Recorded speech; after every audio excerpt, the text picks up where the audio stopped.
2025 आधा खत्म हो चुका है, पर अभी हमारे पास 6 महीने हैं। और अगर ये 6 महीने को आप सही तरीके से यूज़ करो, तो अभी मैं जो बताने वाला हूँ ना, उस पर आप महारत हासिल कर सकते हो। तो आज के इस वीडियो में हम टॉप 5 प्रोग्रामिंग लैंग्वेजेज़ के बारे में जानेंगे, जिसमें से आप कोई भी एक चूज़ कर सकते हो। अपनी प्रेफ़रेंस के अकॉर्डिंग आप क्या चाहते हो, किस फ़ील्ड में आगे बढ़ना चाहते हो, ठीक है? उसके अकॉर्डिंग आपको जो 5 प्रोग्रामिंग लैंग्वेजेज़ मैं बताऊँगा, उनमें से कोई भी एक चूज़ कर लेना और ये जो 6 महीने अभी बचे हैं ना, जुलाई से लेके दिसंबर तक, इन 6 महीने में आप इस पर्टिकुलर प्रोग्रामिंग लैंग्वेज को अच्छे से पढ़ लेना, कॉन्सेप्ट अच्छे से क्लियर कर लेना। जो बोल रहा हूँ, रिसोर्सेज़ भी बताऊँगा, उन रिसोर्सेज़ को फ़ॉलो करके प्रॉपरली सीख लेना, प्रोजेक्ट बना लेना। नेक्स्ट ईयर जैसे ही 2026 स्टार्ट होता है, उसके पहले तुम्हारे अंदर इतना कॉन्फिडेंस होगा कि भाई ये पर्टिकुलर प्रोग्रामिंग लैंग्वेज में मैं मास्टर कर चुका हूँ। और आगे के समय में आप उस लैंग्वेज में इतना कॉन्फिडेंट होगे कि आप उस लैंग्वेज का यूज़ करके और भी बड़े-बड़े एडवांस प्रोजेक्ट भी बनाओगे और साथ में आपको उससे रिलेटेड जॉब भी मिल जाएगी, ठीक है? सो शुरू करते हैं इस वीडियो को और जानते हैं कि वो टॉप 5 प्रोग्रामिंग लैंग्वेजेज़ कौन-सी हैं, जो कि 2025 में बहुत ही ट्रेंडिंग है और अगर इनमें से कोई भी अगर हम चूज़ कर लेते हैं, तो इस पे एक अच्छा करियर बनाया जा सकता है। Okay, so let's start this video. तो हम शुरू करते हैं 5वीं वाली से, ठीक है? जो फर्स्ट वाली है, उस पर हम लास्ट पे आएँगे, ठीक है? पर जो भी बताऊँगा, उसके अकॉर्डिंग आप किसी को भी चूज़ कर सकते हो। ऐसा मत मानना कि भाई 5वीं नंबर बता रहा हूँ, तो 5वीं नंबर में कोई कमी होगी, ऐसा कुछ नहीं है। तो जो सबसे पहली लैंग्वेज है ना, सबसे पहली लैंग्वेज है तुम्हारी गो, ठीक है? गो, जिसको गोलैंग भी बोलते हैं और ये लैंग्वेज फ़ेमस थोड़े पहले ही समय में हुई है, मतलब इतना ज़्यादा पहले फ़ेमस नहीं थी बट अभी रिसेंटली थोड़ा-सा फ़ेमस हो रही है, ठीक है? और इस लैंग्वेज को गूगल ने डेवलप किया। तुम्हें पता होना चाहिए गो लैंग्वेज गूगल ने डेवलप किया है। काफ़ी सिंपल लैंग्वेज है, ईज़ी टू लर्न है और इसको मोस्टली हम बैकएंड डेवलपमेंट में डेवऑप्स से रिलेटेड टास्क को परफ़ॉर्म करने के लिए, क्लाउड कंप्यूटिंग में, ऐसे डिस्ट्रीब्यूटेड सिस्टम बनाने के लिए हम गो लैंग्वेज को यूज़ करते हैं।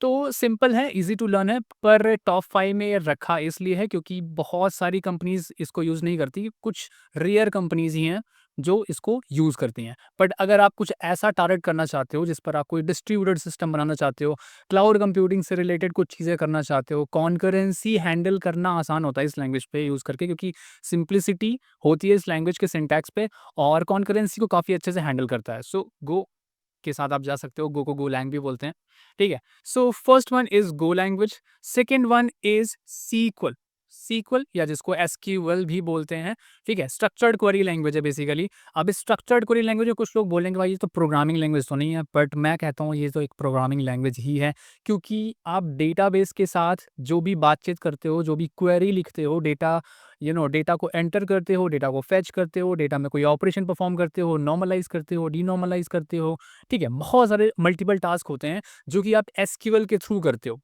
वो बात अलग है आपके आज के टाइम पर दूसरी भी इसके सब्स्टिट्यूट भी हैं, ठीक है? कुछ लोग एसक्यूएल सीखते हैं, कुछ लोग मोंगोडीबी सीख लेते हैं और कुछ लोग नोएसक्यूएल भी सीखते हैं, ठीक है? सो मल्टीपल ऑप्शंस हैं बट अगर आपको एसक्यूएल आती है, तो आप एसक्यूएल का यूज़ करके आप मल्टीपल फ़ील्ड्स या मल्टीपल डोमेन्स को टारगेट कर सकते हो। जैसे आप डेटा एनालिस्ट की फ़ील्ड को अगर आप टारगेट करना चाहते हो, तो SQL is a must. Data engineer target करना चाहते हो, एसक्यूएल इज़ अ मस्ट। अगर आप डेटा साइंटिस्ट बनना चाहते हो, तो भी आपको एसक्यूएल आनी चाहिए। और अगर डेटाबेस एडमिनिस्ट्रेटिव सिस्टम को हैंडल करना चाहते हो तो भी आपको एसक्यूएल आना चाहिए। मतलब एसक्यूएल अगर आप मास्टर कर लेते हो तो डेटा ओरिएंटेड जितने भी डोमेन्स हैं हमारे पास, डेटा एनालिस्ट, डेटा इंजीनियर, और डेटा साइंटिस्ट, ये सारी जगह पर आप एसक्यूएल का ही यूज़ मोस्टली कर रहे होते हो, ठीक है? तो एसक्यूएल का भी मैंने बता दिया कि भाई एसक्यूएल कहाँ-कहाँ पे यूज़ करते हैं और क्यों इतना इंपॉर्टेंट है। Okay, now the third one is, guess करो कौन सी हो सकती है? The third one is Java. Okay, अब जावा क्यों बोली मैंने? अब कुछ लोग बोलेंगे भाई जावा तो बहुत ज़्यादा पॉपुलर है, इसको तो सेकंड पे होना चाहिए, ये थर्ड पे क्यों है? इसके पीछे भी कुछ रीज़न्स हैं, मैं आपको बताता हूँ। जावा जो है एक एंटरप्राइज़ लेवल की लैंग्वेज है, ऑब्जेक्ट ओरिएंटेड लैंग्वेज है ही, सब कोई जानता है कि भाई एक ऑब्जेक्ट ओरिएंटेड प्रोग्रामिंग लैंग्वेज है, ठीक है?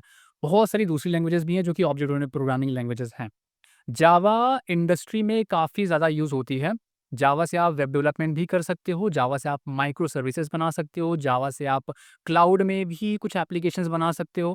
जावा का यूज़ करके जावा के मल्टीपल फ्रेमवर्क्स भी हैं, ठीक है? जावा आप स्प्रिंग बूट पे यूज़ करते हो, हाइबरनेट, जेपीए, बहुत सारे मल्टीपल चीज़ें हैं, जहाँ पर आप जावा के फ्रेमवर्क्स हैं एक्चुअली वो, ठीक है? तो अगर आप एक बार जावा सीखते हो ना और अगर आप टारगेट करते हो भाई पूरा बैकएंड डेवलपमेंट करना है मेरे को, तो आपको स्प्रिंग बूट सीखना पड़ेगा, आपको जेपीएस सीखना पड़ेगा, हाइबरनेट सीखना पड़ेगा। जब ये मल्टीपल चीज़ें सीखते हो ना, तब आप पूरा एक फुल स्टैक डेवलपमेंट मतलब फुल स्टैक को टारगेट कर पाते हो जावा के से रिलेटेड, मतलब जावा का यूज़ करके आप पूरा फुल स्टैक डेवलप कर रहे होते हो। ठीक है? तो जावा इंडस्ट्रीज़ में काफ़ी ज़्यादा यूज़ होती है, काफ़ी ज़्यादा पॉपुलर है, बट इसको थर्ड नंबर पे रखा है क्योंकि इससे कुछ और भी लैंग्वेजेज़ हैं जो कि इससे ज़्यादा पॉपुलर हैं। ठीक है? तो जावास्क्रिप्ट जो है हमारी सेकंड नंबर पे है। सेकंड नंबर पे क्यों है? क्योंकि आप पूरा का पूरा वेब डेवलपमेंट जावास्क्रिप्ट पर डिपेंडेंट है। वैसे तो आप वेब डेवलपमेंट जावा में भी कर सकते हो, आप पाइथन में भी कर सकते हो, बट पाइथन में भी कुछ मॉड्यूल्स हैं, बट उन मॉड्यूल्स को यूज़ करके जो एक्यूरेसी है, जो एग्जीक्यूशन है, स्पीड है, वो थोड़ा-सा कम हो जाती है। बट जावास्क्रिप्ट में डॉम मैनिपुलेशन और कुछ वर्चुअल डॉम रिलेटेड चीज़ें होती हैं, कॉन्करेंसी हैंडल करना होता है और काफ़ी चीज़ें हैं जो कि जावास्क्रिप्ट बहुत ही प्रेफ़रेबल है, ठीक है? मतलब क्योंकि जावास्क्रिप्ट वो चीज़ें बहुत आसानी से हैंडल कर पाती है। जावास्क्रिप्ट के पास ऐसे फंक्शंस, ऐसे फीचर्स हैं, जो कि वेब डेवलपमेंट को बहुत आसान बना देती है। और जावास्क्रिप्ट आपको अगर नहीं पता है, तो मैं बता देता हूँ, जावास्क्रिप्ट की बहुत सारी लाइब्रेरीज़ हैं। आप Vue.js सीख सकते हो, आप Node.js सीख सकते हो, आप React.js सीख सकते हो, आप Next.js, TypeScript सीख सकते हो। आप बहुत सारी अदर इसके फ्रेमवर्क्स हैं, जिनमें से आप सर्वर साइड भी एप्लीकेशन बना सकते हो, क्लाइंट साइड भी बना सकते हो। आप पूरे के पूरे फुल स्टैक एप्लीकेशन भी बना सकते हो, मर्ज स्टैक पूरा एप्लीकेशन बना सकते हो। तो जावास्क्रिप्ट अगर आपको आती है ना, तो आप पूरे वेब डेवलपमेंट के किंग बन जाते हो। मतलब सिर्फ एक लैंग्वेज अगर जावास्क्रिप्ट आती है, हाँ, वो बात अलग है, आपको थोड़ा-सा एचटीएमएल सीखना पड़ेगा, थोड़ा-सा सीएसएस सीखना पड़ेगा। अब एचटीएमएल, सीएसएस को मैं लैंग्वेज नहीं बोलता हूँ, क्योंकि एचटीएमएल एक बच्चों का खेल है, आप 1 घंटे में एचटीएमएल सीख सकते हो। या किसी को भी अगर आप सिखाना चाहते हो ना एचटीएमएल क्या होती है, तो एचटीएमएल आप 1 घंटे में सिखा सकते हो। इवन दो अगर वो टेक्निकल बैकग्राउंड से भी होगा, तो भी उसको पता चल जाएगा कि भाई एचटीएमएल करती क्या है। सीएसएस में भी नॉर्मल वही चीज़ें हैं भाई, एट्रीब्यूट्स डिफाइन करने होते हैं, जो जैसे एचटीएमएल हमें मालूम है कि भाई एक स्केलेटन स्ट्रक्चर है एक पूरा वेब पेज का, ठीक है?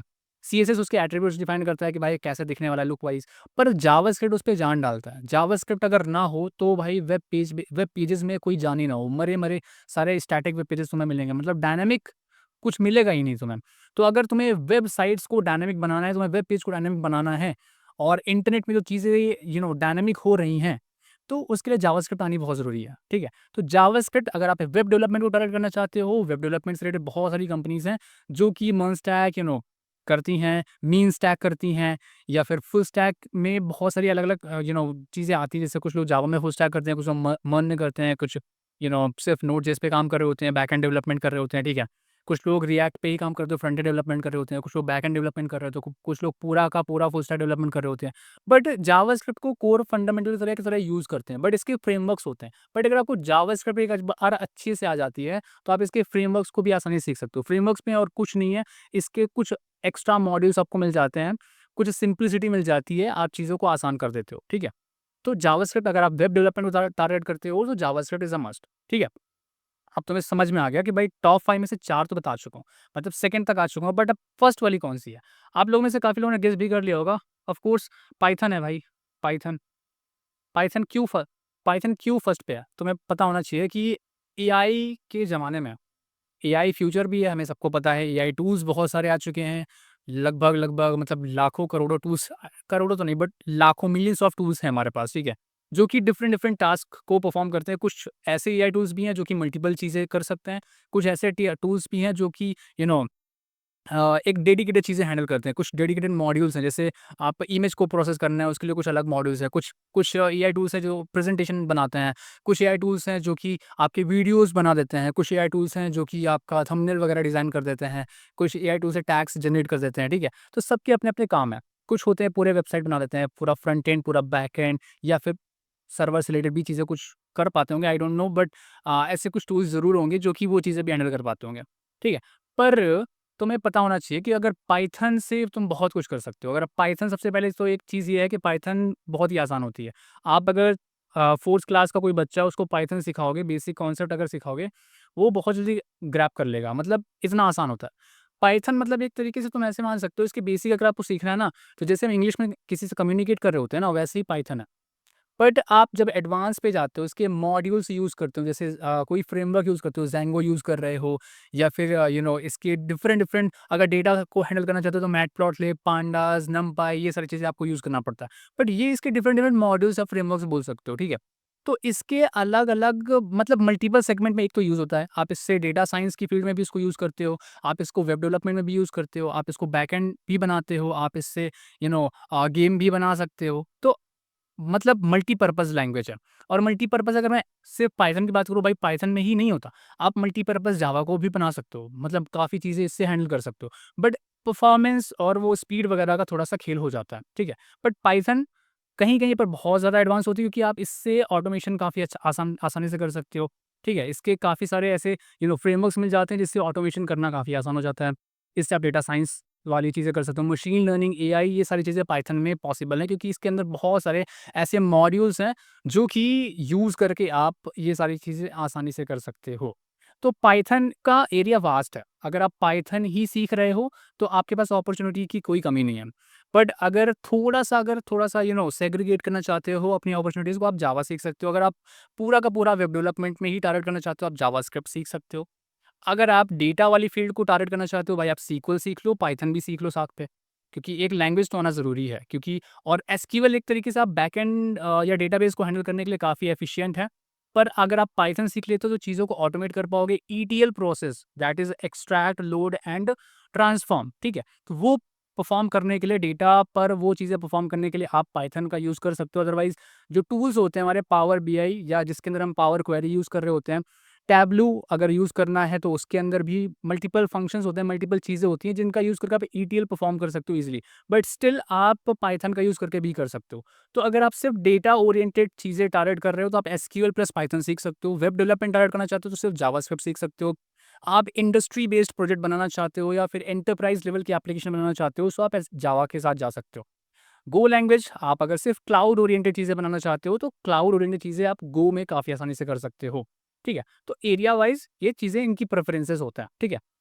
तो आई थिंक तुम्हें पता चल गया होगा कि ये लैंग्वेजेज़ जो है ना, हमें कौन-सी चूज़ करना है, किस फ़ील्ड में मुझे आगे जाना है, किस फ़ील्ड में जाने के लिए मुझे कौन-सी लैंग्वेज चूज़ करना है।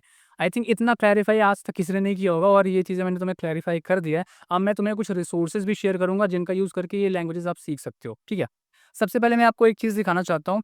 यहाँ पर कुछ लोग थोड़ा-सा डिमोटिवेट हो जाएँगे कि भाई मैं तो सी प्लस प्लस सीख रहा हूँ यार, तो अब तुम बोल रहे हो कि जावा सीख लो या फिर जावास्क्रिप्ट सीख लो, तो ऐसे कैसे? सी प्लस प्लस भी काफ़ी पॉपुलर है। हाँ, पॉपुलर है, पर टॉप की अगर मैं 5 की लैंग्वेज बात कर रहा हूँ, तो ये लैंग्वेजेज़ ज़्यादा प्रेफ़रेबल हैं, ठीक है? आप इनको भी सीख सकते हो। ऐसा नहीं है कि आप सिर्फ़ एक लैंग्वेज सीख के पूरी ज़िंदगी काटने वाले हो इस फ़ील्ड में। बहुत सारे लोगों को बहुत सारी लैंग्वेज सीखना पड़ता है। जैसे अगर मैं अपना एग्ज़ाम्पल लूँ, तो मैंने ऑलमोस्ट 12 से 15 प्रोग्रामिंग लैंग्वेज पढ़ी होंगी, बट आती मुझे 2 या 3 है, ठीक है? तो जैसे आप देख पा रहे हो, सबसे टॉप पे पाइथन है। पाइथन बहुत जगह पे अलग-अलग फ़ील्ड पे यूज़ हो रही है, इस वजह से टॉप पे है। सेकंड पे यहाँ पे इन्होंने सी प्लस प्लस दे रखा है, I don't know, but game development वगैरह करने के लिए, कंपाइलर डिज़ाइन करने के लिए, चीज़ें कुछ ऐसी मशीन्स वगैरह बनाने के लिए जिनके अंदर कुछ सिस्टम्स डेवलप करने के लिए, कंपाइलिंग से रिलेटेड या फिर जहाँ पर गेम इंजन्स डेवलप होते हैं, वो सी प्लस प्लस पे काफ़ी आसानी से हो जाते हैं। सी में भी वही प्रेफ़रेंसेस होती हैं, कंपाइलर वगैरह बना सकते हो, उल्टा-पुल्टा बना सकते हो, गेम इंजन्स वगैरह बनाने के लिए सी भी यूज़ करते हैं। जावा यहाँ पर 4th नंबर पे दे रखी है, बट मैंने जो तुम्हें दिया है, वो एक तरीके से तुम्हें एक रियल इमेज दिखाया है इंडस्ट्री में किस तरीके से यूज़ करते हैं। सी शार्प भी ऐसे ही है, गेम डेवलपमेंट वगैरह करने में या फिर बैकएंड सिस्टम बनाने के लिए, एपीआई वगैरह डेवलप करने के लिए काफ़ी अच्छा।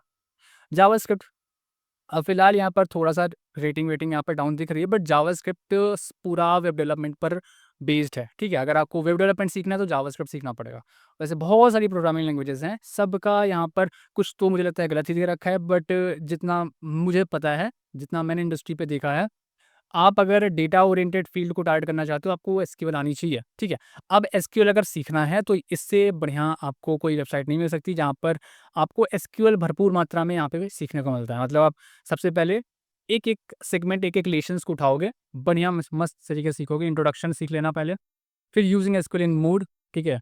देन एसक्यूएल सेलेक्ट कमांड का यूज़ करके कैसे, कहाँ पर कैसे यूज़ करते हैं, वो चीज़ सीख लेना। Limit, where, comparison operator, logical operator, like everything. मतलब पूरा बेसिक से लेके देखो इंटरमीडिएट, देन इंटरमीडिएट के बाद तुम्हें एडवांस वाले टॉपिक भी मिलेंगे और सब कुछ स्टेप बाय स्टेप यहाँ पर प्रॉपरली दिया हुआ है। आप वन बाय वन चीज़ें क्लिक करके आप सीख लेना। जैसे अगर मैं एसक्यूएल एग्रीगेट फंक्शन पर क्लिक करता हूँ, तो एसक्यूएल एग्रीगेट फंक्शंस पे क्या-क्या फंक्शंस हैं, देखो यहाँ पे सारे फंक्शंस यहाँ पर दे रखे हैं और कहाँ पर कैसे-कैसे यूज़ करना है, सब कुछ यहाँ पर दे रखा है। आप प्रॉपर इसको पढ़ोगे और आसानी से सीख सकते हो। यहाँ पर तुम्हें वो चीज़ें भी मिल जाएँगी। बट मैं एक चीज़ तुम्हें बोलना चाहता हूँ कि कोई भी लैंग्वेज अगर आप सीख रहे हो, तो जब तक आप प्रैक्टिस नहीं कर रहे हो, उसका कोई प्रोग्राम नहीं बना रहे हो, तो आप एक्चुअली में कुछ नहीं सीख रहे हो। सिर्फ़ देखने से, सिर्फ़ सुनने से हमें नहीं आता है। हमें थोड़ा-सा अपना दिमाग लगा के उस प्रॉब्लम को सोचना भी पड़ता है, उसको सॉल्व भी करना पड़ता है, ठीक है?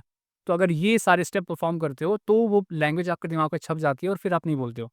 तो एसक्यूएल के लिए इससे बढ़िया कोई वेबसाइट नहीं होगी, मैं इसकी लिंक आपको दे दूँगा, ठीक है। जावास्क्रिप्ट सीखना है, जावास्क्रिप्ट के लिए तो बहुत सारे रिसोर्सेज़ आप W3 स्कूल से सीख सकते हो, बट अभी मुझे रिसेंटली एक काफ़ी अच्छा रिसोर्स मिला है, जो कि मैं आपके साथ शेयर करना चाहता हूँ, javascript.info। यहाँ पर आप पार्ट 1 यहाँ पर मतलब इंट्रोडक्शन आप पढ़ोगे, फिर जावास्क्रिप्ट फंडामेंटल्स पढ़ोगे, सारी चीज़ें वन बाय वन करना है। अगर आप एकदम बेसिक से तैयारी कर रहे हो, तो वन बाय वन एक-एक स्टेप आगे बढ़ते जाना, मतलब सारे पॉइंट वाइज़ मतलब इंडेक्स वाइज़ आपको आगे बढ़ना है। कोड क्वालिटीज़ देखना है, ये सारी चीज़ें, ठीक है? Objects, data type, objects, performance, everything. फिर आती है गो पढ़ने के बाद गो, जावा और पाइथन। आप इससे रिलेटेड काफ़ी सारे वीडियोज़ हैं यूट्यूब पर। अगर आप कोड विद हैरी के वीडियोज़ देखोगे तो वहाँ पर आपको पाइथन भी मिल जाएगा, आपको जावा भी मिल जाएगा। आपको पूरा का पूरा फुल स्टैक डेवलपमेंट वहाँ पर मिल जाएगा। बट मैं आपको बताना चाहता हूँ, वो सारे के सारे बेसिक ही आपको क्लियर करेंगे। तो अगर आपको बेसिक पढ़ना है, आप वहाँ से वीडियोज़ देख सकते हो। पर एक और ऑप्शन है, आप चैट जीपीटी से सारे के सारे मतलब सिर्फ प्रॉम्प्ट के थ्रू कोई भी लैंग्वेज आप उठा के उसके बेसिक से लेके एडवांस तक सारी चीज़ें सीख सकते हो। आप उससे प्रोग्राम भी ले सकते हो, एग्जाम्पल भी ले सकते हो, उसको सॉल्व कर सकते हो। नहीं आए तो आप उससे पूछ भी सकते हो, भाई इसका सॉल्यूशन मुझे नहीं आ रहा है, मुझे बता दो आगे कैसे करना। अगर कहीं पर कुछ प्रॉब्लम है कोई कॉन्सेप्ट को समझने के लिए, आप उससे क्लैरिफ़ाई करवा सकते हो। तो चैट जीपीटी काफ़ी अच्छा ऑप्शन है अगर आप कोई भी चीज़ सीखना चाहते हो। चैट जीपीटी को अगर आप भरपूर मात्रा में सही तरीके से यूज़ करते हो, तो काफ़ी सही तरीके से आप चीज़ें सीख सकते हो। ठीक है? तो आई थिंक तुम्हें क्लैरिटी हो गई होगी कि चीज़ें सीखना कैसे है और कौन-सी best programming top 5 programming languages थी, जो बताया है वही है। बाकी इसके धोखे पे मत जाना, क्योंकि यहाँ पर चीज़ें जल्दी टाइम टू टाइम सही तरीके से अपडेट नहीं होती रहती है, ठीक है? तो सबसे पहली गो, सबसे पहली ही पाइथन सॉरी, दूसरी जावास्क्रिप्ट, तीसरी जावा और चौथी एसक्यूएल और पाँचवीं गो, ठीक है? इनमें से आप कोई भी चूज़ कर लेना, जिस फ़ील्ड में आप जाना चाहते हो, उस फ़ील्ड के हिसाब से। बट अगर डेटा फ़ील्ड को टारगेट करना चाहते हो, तो सीक्वल और पाइथन दोनों को चूज़ करना, ठीक है? अगर सिर्फ़ एंटरप्राइज़ लेवल की एप्लीकेशन बनाना है, तो आप जावा सीख सकते हो और सिर्फ़ वेब डेवलपमेंट करना है, आप जावास्क्रिप्ट सीख सकते हो। बट हाँ, कोई भी लैंग्वेज सीखोगे, उसके बाद आपको फ्रेमवर्क सीखना पड़ेगा। फ्रेमवर्क्स सीखे बगैर आप चीज़ें नहीं कर पाओगे, क्योंकि फ्रेमवर्क्स में मल्टीपल चीज़ें ऐसे होती हैं, मल्टीपल मॉड्यूल्स होते हैं जो कि रियल टाइम एप्लीकेशन बनाने के लिए हेल्पफुल होते हैं। तो अगर आपको रियल टाइम एप्लीकेशन बनाना है, ठीक है, प्रोजेक्ट बनाना है, तो आपको फ्रेमवर्क के साथ जाना पड़ेगा। तो कोई भी लैंग्वेज आप सीखोगे, उसके बाद उसका फ्रेमवर्क भी सीखोगे और फ्रेमवर्क में कोई बस मॉड्यूल्स होते हैं, मॉड्यूल्स को यूज़ करना सीखना है आपको और उनको इम्प्लीमेंट करना है। आप प्रॉपर्ली सीख पाओगे और प्रोजेक्ट बनाना है, उसके बाद फिर लोगों को अप्रोच करना है लिंक्डइन पर, ट्विटर पर कि आपको कोई इंटर्नशिप या फिर आपको कोई अपॉर्च्युनिटी मिल जाए, जिससे आप रियल वर्ल्ड इंडस्ट्री बेस्ड कोई प्रोजेक्ट काम करने के लिए आप तैयार अगर हो जाओगे, तो वहाँ से आपको चीज़ें ग्रैब करने को मिल सकती हैं, आप वहाँ से चीज़ सीख सकते हो। तो आई थिंक ये वीडियो काफ़ी इंसाइटफुल रहा होगा और आपको काफ़ी क्लैरिटी हुई होगी कि आप ये 6 महीनों को मुझे कैसे यूज़ करना है। तो मेरे से एक प्रॉमिस कर सकते हो कमेंट बॉक्स में कि हाँ, मैं ये 6 महीने किसी एक पर्टिकुलर प्रोग्रामिंग लैंग्वेज को या जो भी मैंने टारगेट किया है उसके हिसाब से मुझे सीखना है और 6 महीने में ख़त्म करना है, ठीक है? और अगर नहीं ख़त्म कर पाते हो, तो फिर 6 महीने बाद आके फिर मेरे को बताना कि भाई मेरे से नहीं हो पाया, ठीक है? तो इतना ये छोटा-सा नॉर्मल सा कमिटमेंट कर सकते हो मेरे मेरे साथ या मेरे इस वीडियो को देखने के बाद, जिससे होगा क्या कि अगर छोटा-सा कमिटमेंट अपने लिए करते हो ना, तो हो सकता है कि कुछ अंदर ऐसा स्पार्क हो जाए तुम्हारे दिमाग पे कि आप 6 महीने को सही तरीके से यूज़ कर लो अपने लिए और ये 6 महीने आपकी लाइफ़ को चेंज कर सकता है, ठीक है? सो आई थिंक इतना काफ़ी है और वीडियो पसंद आया तो लाइक ज़रूर करना, कमेंट करके बता सकते हो कैसा लगा वीडियो। मिलता हूँ नेक्स्ट वीडियो में, till then keep learning, keep exploring and keep smiling. Bye.